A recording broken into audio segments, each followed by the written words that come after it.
Hi, I'm Elaine Harding. Welcome to my blog at stampwithelaine.com. I'm really excited about today's card. This is a stand-alone pop-up card. It was one of the things I learned about 12 years ago at Splitco Stampers when I was pretty new to stamping.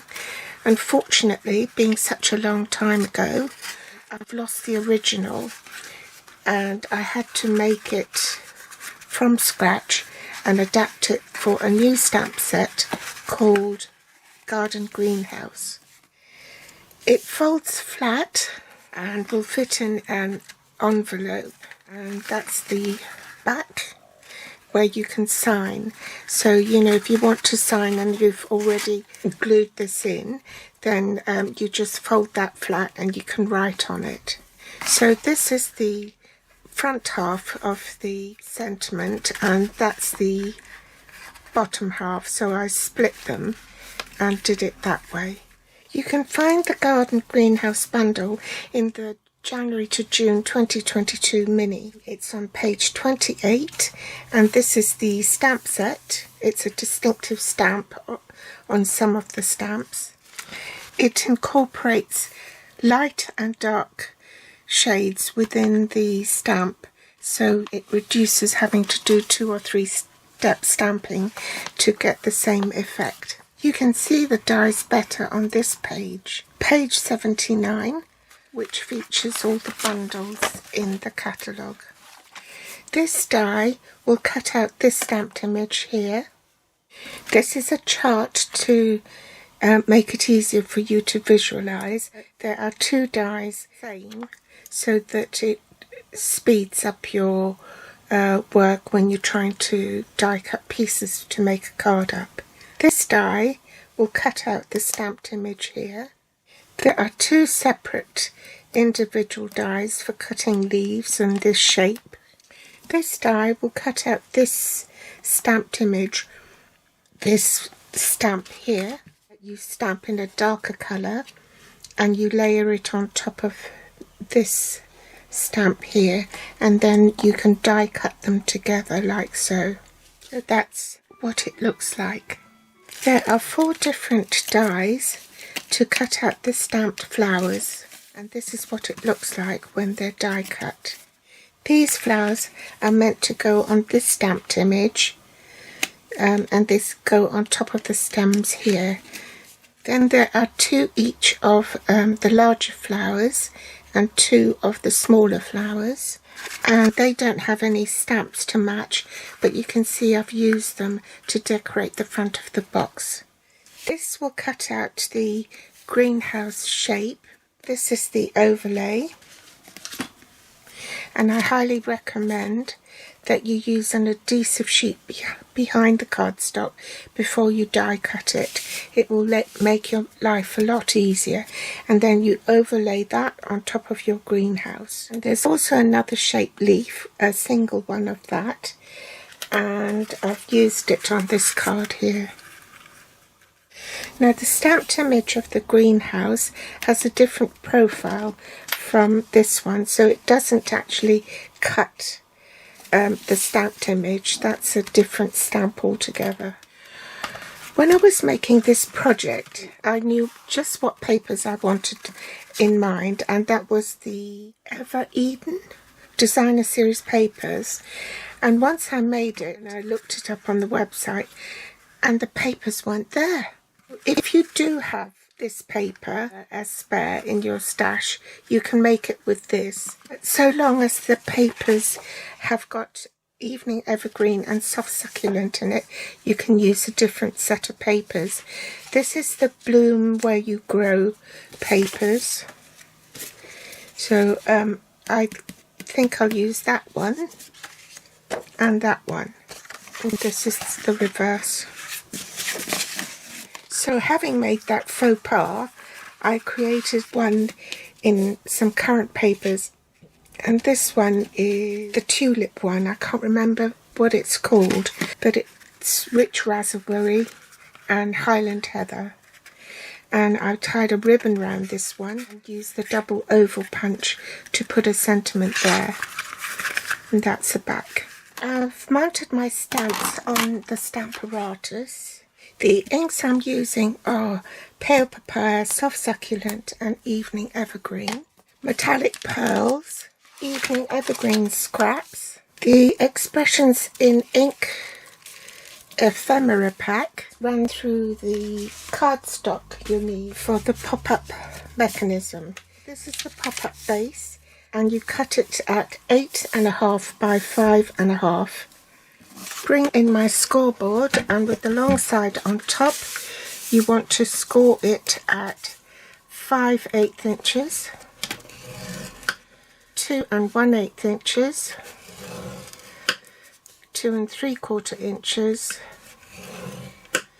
4 1/4 inches, 5 3/4 inches, 6 3/8 inches, and 7 7/8 inches. In metric, this will be slightly different. Cardstock will measure 22 centimeters by 14 centimeters, and you score at 1.5, 5.5, 7, 11, 15, 16.5 and 20.5 centimeters. Bring in the trimmer, and at the halfway mark, which is at 4 1/4 inches, you want to align that in the cutting groove. Then move it a tad to the left, so you're not actually cutting on the score line, you're cutting to the right of it. I'll turn the trim around so you can see it better, and you cut from 5 inches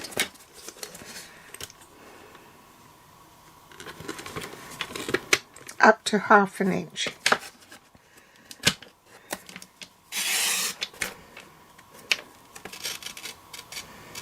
Lift the arm up and then scoot the paper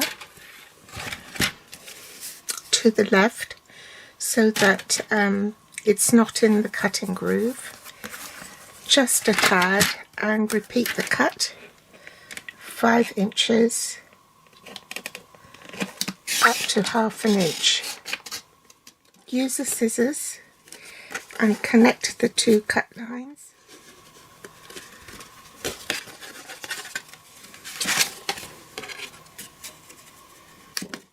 So you have a generous slot there, so if you want to put embellishments and things, you can. Now you want to burnish the cardstock.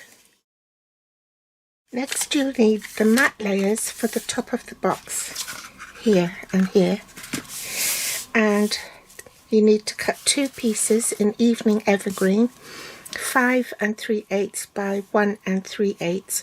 In metric that will be 13.5 by 3.5 centimeters. And you need 2 Evening Evergreen side pieces for the panel, front and back, and these measure 5 3/8 by 1/2 inch, and in metric that will be 13.5 by 1 centimeter. Next you have the Designer Series paper, and that goes on top of that for the top of the box, and both these measure 5 1/4 inches by 1 1/4 inches, and in metric that will be 13.5 by 3 centimeters. This is in the pattern 1, and you need 2 for the side panels, and this has been cut at 5 1/4 by 3/8 inch, and in metric that will be 13 centimeters by 0.5, 1/2 centimeter. So let's glue these pieces together, and I'm going to speed this up.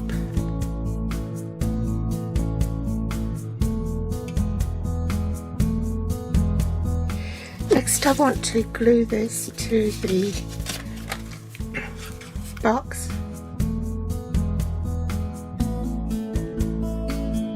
For this piece you need to stand the box up, so this is the box standing up, so that you make sure that you're gluing it in the right position. If you've got a directional pattern, but as this is random, it doesn't really matter. Now I'm going to set that aside, whilst I run through the remaining pieces of cardstock. When you fold the box up like this, when it lies flat for posting, this will be exposed. This is the bottom of the box. So you need a piece there. And for that piece, as this is random, these are cut at 5 3/8 by 1 3/8. So I'm going to glue that on because it's a random pattern. Now you need the card insert. This is somewhere to stamp and also to write your sentiment and address the recipient. So this is Evening Evergreen, and this measures 4 3/8 by 4 inches, and in metric that will be 10.5 by 10 centimeters.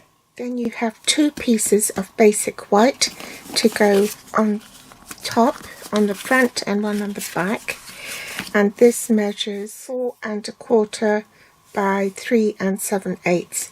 So in metric that will be 10 centimeters by 9.5 centimeters.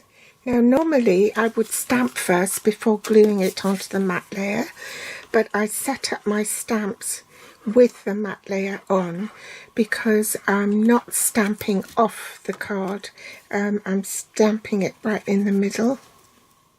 So I'll glue these 2 pieces together onto the matte layer.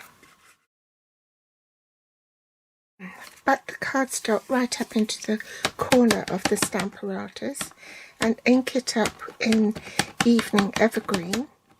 Mounted my stamp so that it is at least 5/8 inch above the edge of the card at the bottom, and that is because that's the depth of the card. If you stamp it too low down, then you won't see the greenhouse.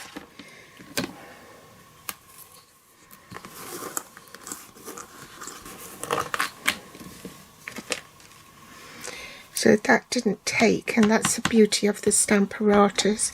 It stamps in exactly the same position so long as you don't move your card, and that's why it's important to butt it up right into the corner so then you can stamp it again to ink the areas that you missed the time before.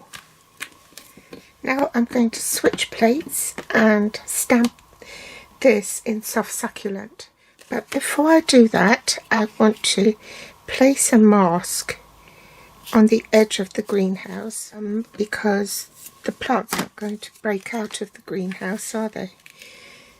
So I'm going to mask that area just shy of the stamped lines. Ink up the stamp with Soft Succulent.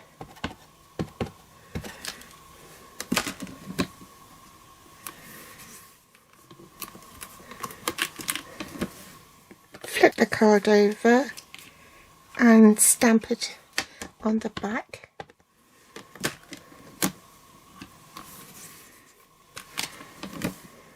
Now if you look at the stamp here, there is a space there for this shaped flower, so that you can stamp that and line it up. Now I hope I don't get my head in the shot. And then where the stems are, you can go ahead and stamp.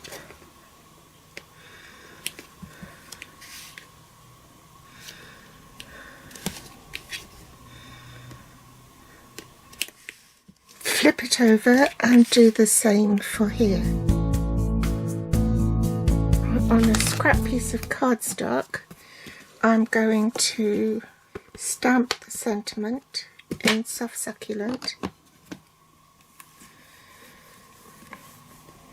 And I'm going to stamp a second one.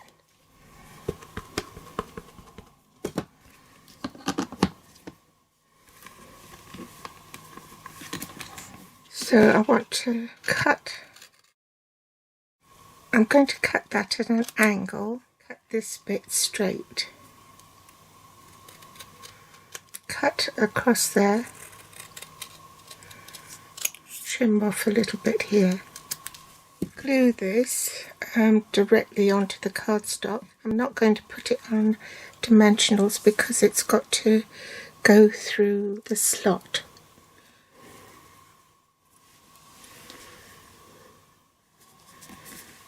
I'm going to fussy cut this off camera to save time, and I'll be back to glue that onto an evening evergreen matte layer, because the lettering here won't stand out if I just leave it white.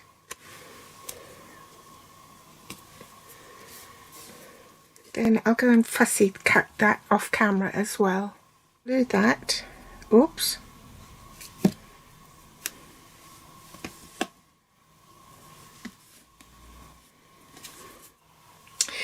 Now comes the magic. So you need to insert the insert through the slot here so that it's facing you.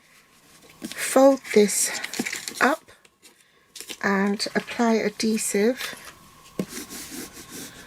all along it. You don't want adhesive on here.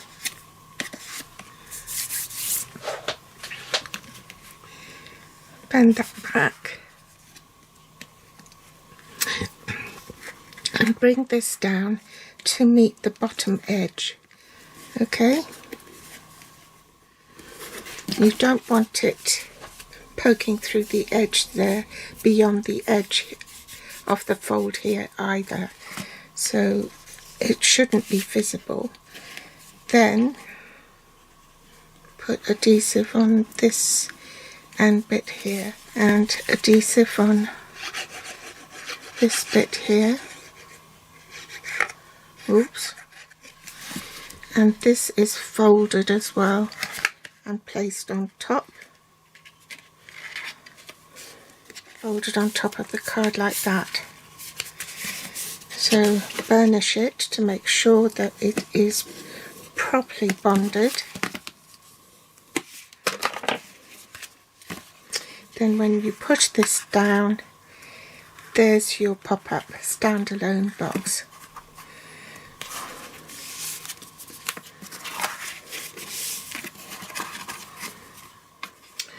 So now I want to die cut some leaves and a couple of flowers. So I'm using my standard cutting sandwich, which is platform 1, the thin die adapter platform 2, base plate platform 3, cardstock dies with the cutting edge face down, and a second platform 3 on top. And I'll do that off camera. Use a bone folder and just curl the leaves a little bit. Hold on to the stem because it's quite delicate and you don't want to tear it. For the flowers, use the lid of take your pick tool, pop the flower in the palm of your hand and press down so that it lifts the flower up. Make sure the greenhouse is on the front. Make it lie flat so I can work on the front of the box. To put a glue dot in the middle here to stick my leaves on, and make sure it's free from the edges.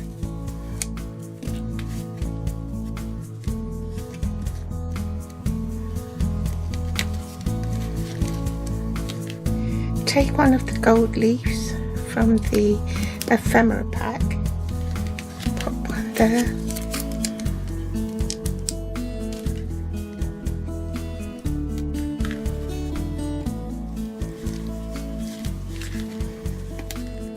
also the glue dot on the flower.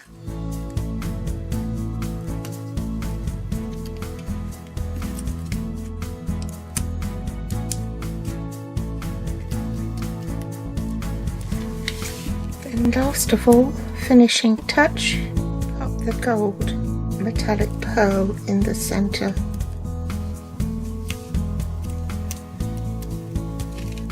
Before I go, I wanted to show you some other samples. Now this is one that I cased from the catalogue, and I die cut several of these to use on top of the card to make a pattern background. It's quite economical actually. I only cut 2 and I chopped it in half and put one on one side and the other on that side, and then for the top and bottom I just cut it in half and put the roof down there and the bottom bit up there. This card illustrates stamping and die cutting that shape and then cutting all the different shapes of flowers individually and adhering it on top of the stems.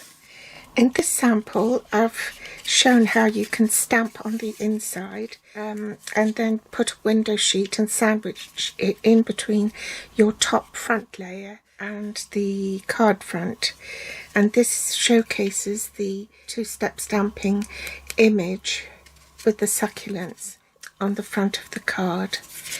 And then for the inside, because it looked a bit unsightly, I actually cut an extra piece for the inside of the card and I made that into a window box. So those are a couple of extra ideas, and of course after my faux pas with using retired papers, it's still my favourite. I then thought about making it in different colourways with different papers.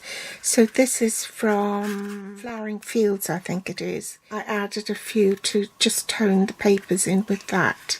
This is from the double oval punch, and I used this stamp from the set, this one here, to stamp on the label so that it wouldn't be so bare.